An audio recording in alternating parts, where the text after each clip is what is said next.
Scotland's coastline stretches 18,672 kilometres, more than twice as long as India's official 7,516 kilometres. Scotland is 116 times smaller by land and over 260 times smaller by population. It sounds impossible until you discover that measurement is just the start of this paradox. The answers are hidden in war, mathematics, and ice, and they reveal why geography refuses to play by the rules. So what force turned tiny Scotland into a coastal giant? 18,672 kilometres.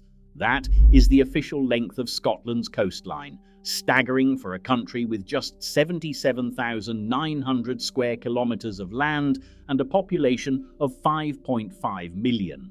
India, by contrast, covers over 3.2 million square kilometres and is home to 1.4 billion people. Yet for decades, India's coastline was measured at only 7,516.6 kilometres. Even after India's 2024 remeasurement, which pushed the figure up to 11,098 kilometres using far finer mapping, Scotland's coast still outstretches it by more than 7,500 kilometres. On paper, the contrast is almost absurd. Scotland is more than 40 times smaller than India by land area, and over 200 times smaller by population. But its coastline is nearly 2.5 times longer than India's old total, and still 68% longer than India's new expanded figure. If you could lay Scotland's coastline out in a straight line, it would reach nearly halfway around the Earth. The Scottish mainland alone boasts 9,910 kilometres of coast, more than England and Wales combined. These numbers are not errors or quirks of bureaucracy. They are the result of something far stranger, a landscape so deeply carved and intricately detailed that it defies simple measurement. The paradox is real.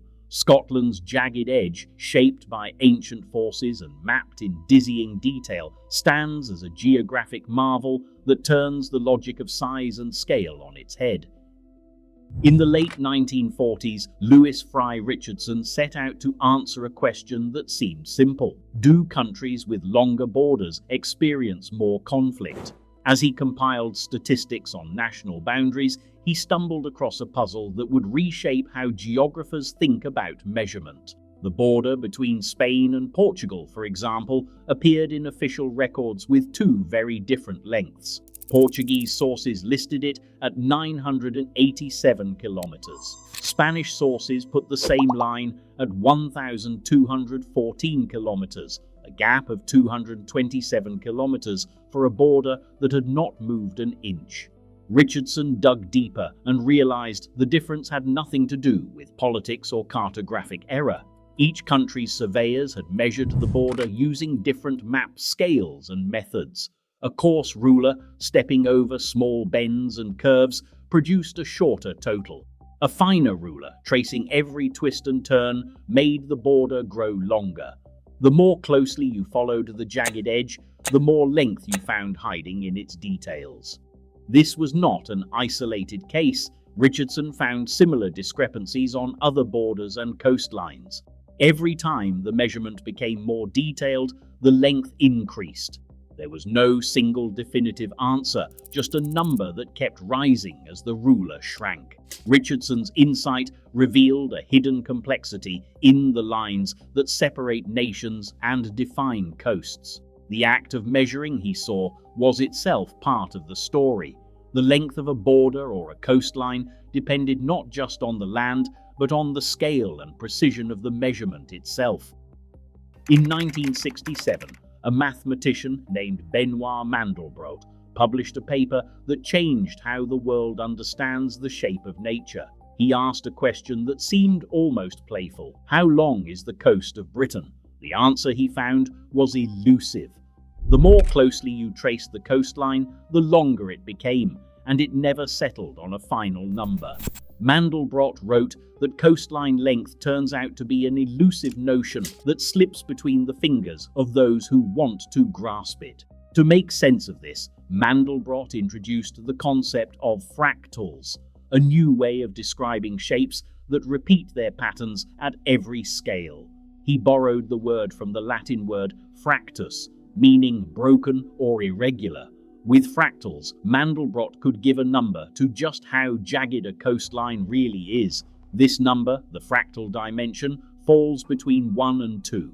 A perfectly smooth line has a dimension of 1. A shape that fills space, like a square, has a dimension of 2. But coastlines, with their endless inlets, bays and peninsulas, land somewhere in between. The west coast of Britain has a fractal dimension close to 1.25, a mark of its rugged complexity. By contrast, the coast of South Africa, with its long, sweeping curves, measures closer to 1.02. This difference is not just mathematical trivia.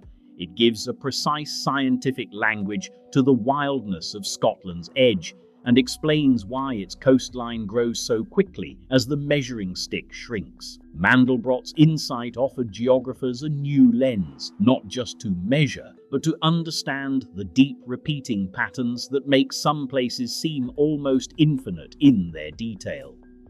India's official coastline length underwent a dramatic revision in 2024. For half a century, the figure stood at 7,516.6 kilometers, a number derived from paper maps in the 1970s, where 1 centimeter could represent 45 kilometers on the ground. Surveyors working at a scale of 1 to 4,500,000 traced only the broadest sweeps of the shoreline, smoothing past tidal creeks, sandbars, and the endless intricacies of river deltas. In the latest national remeasurement, the Survey of India switched to digital mapping at a scale of 1 to 250,000, 18 times more detailed than before. Every bay, inlet, and estuary now counted. Modern GIS tools and high-resolution satellite data replaced the old dividers and map wheels. The result, India's coastline leapt to 11,098.81 kilometers, a 47.6% increase, without a single new island or spit of land appearing on the map. Officials from the Survey of India attribute this jump not to new territory, but to the finer measurement itself. Their technical notes explain the main reason for the deviation is due to the probable variation in scale and calculation methods. The coastline paradox, once an academic curiosity, played out in real time on the world's 7th largest landmass. A shift in methodology, and the country's edge grew by more than 3,500 kilometers overnight. The numbers changed, but the land did not. Scotland's coastline keeps its lead even after India's leap in measurement detail. The new Indian figure stands at 11,098 kilometers, a remarkable increase, yet Scotland's coast still stretches 7,574 kilometers further. That is a 68% advantage for a country with a fraction of the land. The numbers stubbornly refuse to close the gap. Scotland's edge is not simply longer than India's. It is longer by an amount equal to crossing the Atlantic and returning. No matter how closely India's surveyors trace their tidal creeks or estuaries, the Scottish coast continues to outpace them. The Scottish mainland alone, at 9,910 kilometres, surpasses the entire coasts of England and Wales combined. England's coastline is measured at about 6,500 kilometres, and Wales lies between 2,700 and 3,440 kilometres. Together they remain short of Scotland's mainland total. When islands are included, Scotland's figure rises to nearly 18,700 kilometres, a number that dwarfs the revised Indian tally. The difference is not a matter of outdated maps or missing inlets. It is a physical reality that persists, ruler after ruler, scale after scale. This enduring gap raises a deeper question. If measurement alone cannot explain why Scotland's coast is so long, what forces shaped this extraordinary edge?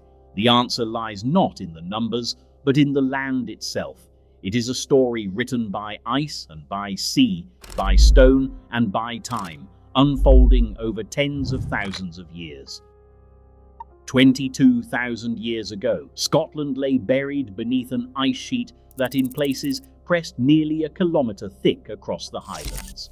This was the last glacial maximum, a time when the British and Irish ice sheet swept from the Atlantic to the North Sea, grinding its way through bedrock and reshaping the land with an unstoppable force. The movement of ice flowed outwards from high domes, funneling down pre-existing river valleys and scouring them into vast U-shaped troughs. The power of moving ice was relentless. Boulders and gravel trapped in the frozen mass scraped and gouged the rock below, deepening valleys far beyond their original depths. Where the ice was thickest, west of Rannochmoor and across Argyll, the landscape was transformed. Valleys that had once gathered streams became deep corridors, their floors cut well below today's sea level. As the climate warmed, the ice began to retreat. By around 11,500 years ago, most of Scotland was free from its frozen weight. The land, relieved of pressure, started to rise, a slow rebound that continues even now. The most dramatic change came as the world's oceans swelled with meltwater. Sea levels rose, flooding the over-deepened valleys and turning them into the sea lochs that now define Scotland's Atlantic edge. Loch Fyne, Loch Linnhe, Loch Long, and dozens more trace their origins to these ancient glaciers. Each one is a testament to the raw power of ice carved into the landscape and then filled by the sea. The difference between Scotland's two coasts is stark. On the west, the legacy of glacial erosion is unmistakable. Long, narrow inlets, steep-sided glens, and deep waters stretching far inland. On the east, the story is different. Here, the ice deposited vast plains of till and sand, smoothing the shoreline into gentle curves and broad estuaries. The contrast is visible on any map. One coast a labyrinth of flooded valleys, the other a sweep of low sandy bays. The west coast's complexity is not an accident, but the direct result of ice, time, and the slow rise of the sea. This is the landscape that gives Scotland its extraordinary edge, one that multiplies every inlet and amplifies every curve, setting the stage for a coastline that defies comparison.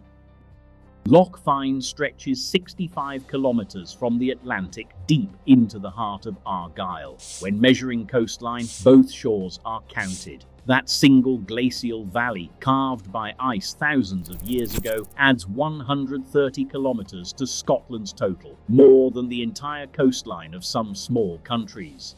Loch Linnhe, another glacial trough, runs for 50 kilometres from the Firth of Lorne to Fort William, its twin banks contributing another 100 kilometres. Loch Long, narrower but still dramatic, reaches 30 kilometres inland, doubling to 60 kilometres when both edges are traced. The Sound of Mull, though called a sound rather than a loch, slices between the Isle of Mull and the mainland for 25 kilometres, each side adding its share to the tally. This arithmetic repeats itself all along the west coast. Every time a glacier carved a new inlet, the sea later flooded the valley, and the map gained two new lines, one for each shore. Dozens of major sea lochs and hundreds of smaller arms and branches multiply the measured length. Each branching inlet, no matter how narrow, doubles its contribution. The effect is relentless. What looks like a single line on a map turns into a labyrinth when measured in detail. Every glacial incision, every flooded glen, every twist and turn is counted twice. Compare this to a smooth coastline where the edge is a single sweep with few interruptions. In Scotland, the legacy of ice is a coastline that folds in on itself again and again. The numbers stack up quickly. Loch Fyne's 130 kilometres, Loch Linnhe's 100 kilometres, Loch Long's 60 kilometres, the Sound of Mull's 50 kilometres, each is just one feature among many. When every inlet is measured on both banks, the total grows not by a trick of bureaucracy, but by the physical reality of the land. The West Coast's network of sea lochs is a natural multiplier, turning a modest landmass into a country with a coastline that seems to have no end. Scotland's coastline is not just a product of the mainland. Over 900 islands, from the windswept rocks of Shetland to the scattered isles of the Inner and Outer Hebrides, multiply the national perimeter at every turn. 101 of these islands are inhabited, but every single one, no matter how small, adds its full shoreline to Scotland's official tally. The islands alone contribute between 8,762 kilometres and 8,833 kilometres, nearly half of the total. Small islets, often little more than a ridge of rock, can add kilometres of edge for barely a hectare of land. In this way, Scotland's islands act as a force multiplier, packing immense length into a modest area. Yet even Scotland's coastal maze has a rival in the north. Norway, famed for its fjords, stretches only 2,650 kilometres from south to north in a straight line. But when every fjord, bay and island is measured at 30-metre resolution, Norway's coastline explodes to 83,281 kilometres, a multiplication factor of 31. The same glacial forces that carved Scotland's sea lochs shaped Norway's labyrinth of fjords, creating a coastline that seems to defy the limits of geography.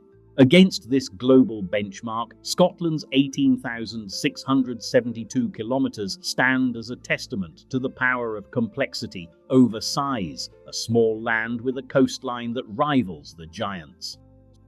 Scotland's coastline is not just a number on a map, it shapes lives and livelihoods every day. Around 60% of the United Kingdom's fishing waters fall within Scottish seas, a share that reflects the sheer intricacy of its edge. Fishermen launch from harbours tucked deep in sea lochs. Ferries connect 101 inhabited islands, weaving routes through channels that twist between headlands and islets. The same fractured geography supports salmon farms in sheltered inlets, oil and gas rigs rising from the North Sea, and the spinning blades of offshore wind turbines. Tidal currents in narrow sounds generate electricity, while aquaculture thrives in cold, clean waters protected by rocky arms. The coastline's reach is felt by anyone who walks it. To cover all 18,672 kilometres at a steady 20 kilometres per day would take over 2.5 years.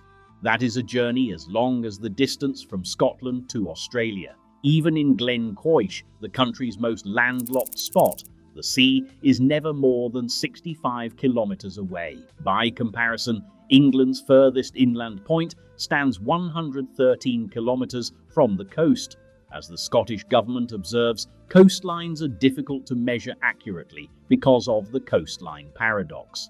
The complexity that challenges surveyors also multiplies opportunity, binding the nation's economy, communities and identity to the ever-present sea. Scotland's coastline is a living argument. Complexity can outweigh size. As sea levels rise and resources shift, these jagged boundaries define fishing rights, energy futures, and community resilience. In a world that measures power by scale, Scotland proves that depth of land, depth of history, and depth of coastline still redraws the map. The next frontier of influence may lie not in borders, but in the fractal lines where land meets sea.